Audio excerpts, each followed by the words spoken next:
ఏ గవన్నీ మాకు తెలియదు. పత్తుల బంగారం పెడతామన్నారు, పెట్టాల్సిందే. అప్పుడే ముట్ట చెప్తే కాకపోయిందా మరి? అరే అది కాదు బావా, మేము ఒప్పుకున్నాడు తులం 80,000 ఉండే, ఇవాళ 1,30,000కు వాయే.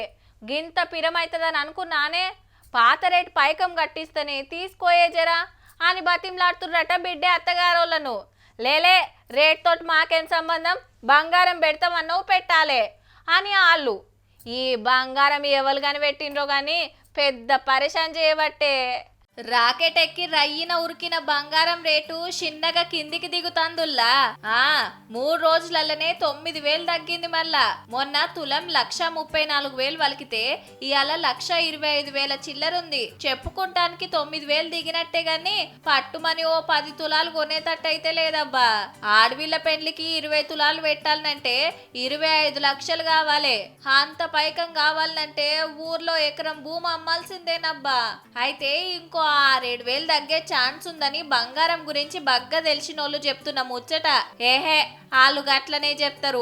ఆయంత మళ్ళా మీది కురికితే ఎట్లా అని కొందరు ఇప్పుడే కొనేసుకుంటుండ్రు.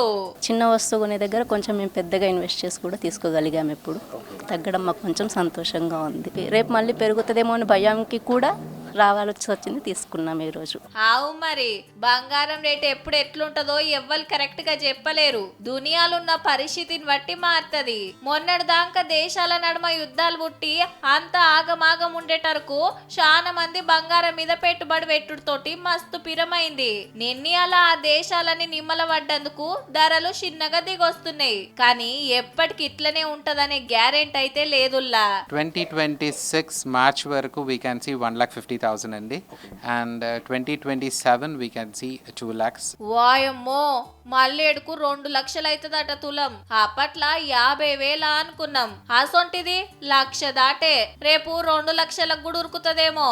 అట్లా కావద్దంటే మీరు మీ ఇంటోళ్ళు నిమ్మలంగా ఉండాలని దేవునికి మొక్కితే చాలది. దునియా మొత్తం శాంతితో ఉండాలని కోరుకోండి. ఏమన్నా ఫాయిదా ఉంటే ఉంటదేమో.